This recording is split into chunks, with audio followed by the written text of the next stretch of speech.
तो हमने election of president complete कर लिया। अब हम लोग क्वालिफिकेशन पे चलते हैं। तो there are 4 qualification of president of India. पहली है सिटीजन, दूसरी है 35 ईयर्स ऑफ एज, थर्ड है लोकसभा इलेक्शन और फोर्थ है ऑफिस ऑफ प्रॉफिट नहीं होना चाहिए। तो अगर ऑफिस ऑफ प्रॉफिट होता है इसका मतलब कि आपकी एक टाइम पे एक ही ऑफिस होनी चाहिए, तो ऑफिस ऑफ प्रॉफिट नहीं होना चाहिए। मतलब any other office other than which is prescribed as office of profit by government of India, वो नहीं होना चाहिए, क्योंकि आपके पास ऑलरेडी एक प्रेसिडेंट का ऑफिस है। ठीक है। अब सपोज़ कीजिए कि हमारी जो प्रेसिडेंट हैं वो ऑनरेबल श्रीमती द्रौपदी मुर्मू जी हैं, तो इनको हम प्रेसिडेंट के लिए चूज़ कर रहे हैं। तो इनको चूज़ करने के लिए एक बैकिंग चाहिए। बैकिंग मतलब कुछ लोगों का सपोर्ट चाहिए। तो वो सपोर्टर कौन होते हैं? Proposer and सेकेंडर।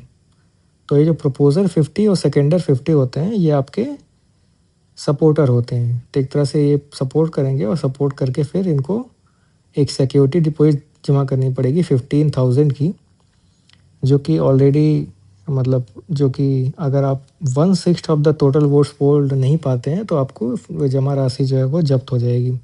अक्सर आपने सुना होगा जमानत जब्त हो गई, तो वो इसी सेंस में बोलते हैं कि आपकी जो मनी है वो फोरफीट हो जाएगी in case of less than 1/6 of vote polled. अब ओथ की बात करें तो प्रेसिडेंट को ओथ कौन दिलाता है? तो सिंपल सी बात है कि ओथ मोस्ट सीजीआई ही दिलाते हैं। पर अगर सीजीआई अवेलेबल नहीं है किसी कारणवश, तो एक वो पर्सन अपॉइंट कर देंगे। वो सीजीआई के इक्विवेलेंट पर्सन को खुद सीजीआई अपॉइंट कर देंगे कि ये मेरी जगह पे ये प्रेसिडेंट को ओथ दिलाएंगे। अब बात करते हैं रेजिग्नेशन की। तो रेजिग्नेशन जो है वो प्रेसिडेंट वाइस प्रेसिडेंट को देते हैं और वाइस प्रेसिडेंट प्रेसिडेंट को देते हैं। तो ये सिंपल सा बात आपको याद रखना है। तो वो प्रेसिडेंट को अगर रिज़ाइन करना होगा तो अपना रजिस्ट्रेशन किसको सौंपेंगे? वाइस प्रेसिडेंट को। अब सबसे इंपॉर्टेंट चीज़ जो आती है वो है term and impeachment of president. तो टर्म का मतलब एक बार प्रेसिडेंट बन गए तो कितने साल तक रहोगे प्रेसिडेंट, है ना? तो वो है 5 साल। पर इसमें इंटररेग्नम अलाउ नहीं है। इंटररेग्नम का मतलब क्या होता है? जैसे मान लीजिए कोई एक प्रेसिडेंट है, जैसे इसके पहले हमारे ऑनरेबल रामनाथ कोविंद प्रेसिडेंट है। तो जब रामनाथ कोविंद के बाद श्रीमती द्रौपदी मुर्मू जी आई, तो उनके बीच में और इनके 5 साल ख़त्म होने के बीच में थोड़ा गैप था। मतलब ऐसा नहीं है कि जैसे ही 5 साल ख़त्म हुए एग्जैक्टली आके द्रौपदी मुर्मू जी बैठ गए और रामनाथ कोविंद जी उठ गए, ऐसा नहीं होता। तो उसके बीच में थोड़ा टाइम डिले हो सकता है इलेक्शन प्रोसेस से लेके, ठीक है, होल जो डेकोरम है उसको फॉलो करते हुए, प्रोटोकॉल फॉलो करते हुए फाइनली एक पार्टिकुलर टाइम पीरियड होगा जब जाके द्रौपदी मुर्मू जी सीट को ऑक्यूपाई करेंगी, ऑफिस की इनकम्बेंट होंगी। तो उस ऑफिस के इनकम्बेंट होने से और 5 साल ख़त्म होने के बीच में जो टाइम होता है उसको इंटररेग्नम बोलते हैं। तो इंटररेग्नम नॉट अलाउ का मतलब है कि प्रेसिडेंट तब तक उस कुर्सी पर रहेंगे, पुराने वाले प्रेसिडेंट, जब तक कि नई प्रेसिडेंट आके उस कुर्सी को संभाले ना।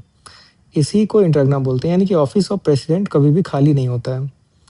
एक जब तक दूसरा आ नहीं जाएगा तब तक पहला वाला रहेगा। इसको बोलते हैं इंटररेग्नम को अलाउ ना करना। इंटररेग्नम यानी कि मतलब ऐसे बोल सकते हैं कि जो बीच की टाइम पीरियड है उसमें खाली ना रह जाना, ठीक है? उसमें कोई ना कोई हमेशा रहेगा। तो इंटररेग्नम का मतलब खाली हो जाना या फिर कोई अड़चन आ जाना। अब इंटररेग्नम अलाउ नहीं है, मतलब वो लगातार स्मूथली एक प्रेसिडेंट से दूसरे प्रेसिडेंट की तरफ ट्रांसफ़र ऑफ पावर हो रही है, ठीक है? अमेरिका के प्रेसिडेंट के पास एक 2 ही टर्म के प्रेसिडेंट होने की पावर है। यानी कि एक बार 5 साल के लिए हुआ तो दोबारा फिर 5 साल के लिए होगा, उसके बाद वो व्यक्ति दोबारा प्रेसिडेंट नहीं बन सकता। पर इंडिया में क्या है कि he can be president for any number of terms. ये भी आपको याद रखना है। अब इम्पीचमेंट प्रोसेस ऑफ प्रेसिडेंट यानी कि रिमूवल ऑफ प्रेसिडेंट, वो कैसे होता है? तो 1/4 ऑफ मेंबर किसी भी लोकसभा या राज्यसभा, दोनों के पास इक्वल पावर है।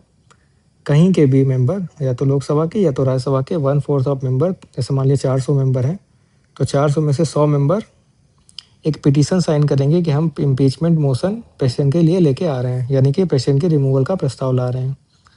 किसको देंगे?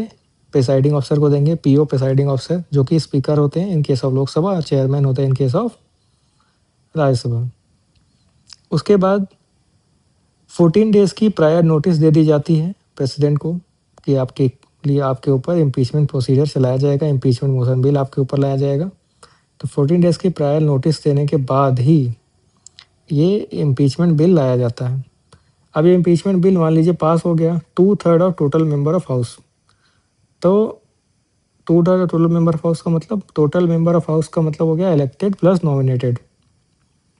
उनमें से अगर 2/3 मेंबर ने इस बिल को पास कर दिया, अपनी मंजूरी दे दी कि हाँ प्रेसिडेंट को रिमूव करना चाहिए, तो लोकसभा में यानी कि जिस हाउस में ये पटिशन साइन हुई थी उस हाउस में प्रेसिडेंट के लिए रिमूवल के लिए बिल पास हो जाएगा। अब नेक्स्ट आते हैं, लोकसभा में पास हो गया तो राज्यसभा में जाएगा। मैं फिर दोहरा दे रहा हूँ कि लोकसभा एक एग्जाम्पल के लिए मैं ले रहा हूँ, प्रेसिडेंट को रिमूवल की पावर दोनों हाउस के पास इक्वली है, यानी कि इनिशिएशन राज्यसभा में भी हो सकता है, लोकसभा में भी हो सकता है। मान लीजिए पहले लोकसभा में इनिशिएशन हुआ तो सेकेंड टाइम बिल वहाँ से पास होकर राज्यसभा में जाएगा। मान लीजिए राज्यसभा में इनिशिएशन हुआ, 1/4 मेंबर राज्यसभा के साइन करके पिटीशन दिए, तो फिर राज्यसभा में पास होने के बाद लोकसभा में जाएगा। लोकसभा में भी सेम प्रोसीड्यूर से 2/3 of total member of house से पास हो गया तो बिल पास, प्रेसिडेंट रिमूव हो जाएंगे। रिमूवल में 2 तरह के लोग आते हैं, एक इलेक्टेड और नॉमिनेटेड, ठीक है, और इसमें सिर्फ और सिर्फ मेंबर ऑफ पार्लियामेंट ही शामिल होते हैं। जबकि आप इलेक्शन में देखिए लेफ्ट हैंड साइड में elected MP, elected MLA and elected members of union territories of this 3 union territories. पर यहाँ पे क्या है, सिर्फ और सिर्फ इलेक्टेड प्लस नॉमिनेटेड एमपीज, यानी कि ज़्यादा member of parliament, Lok Sabha and Rajya Sabha.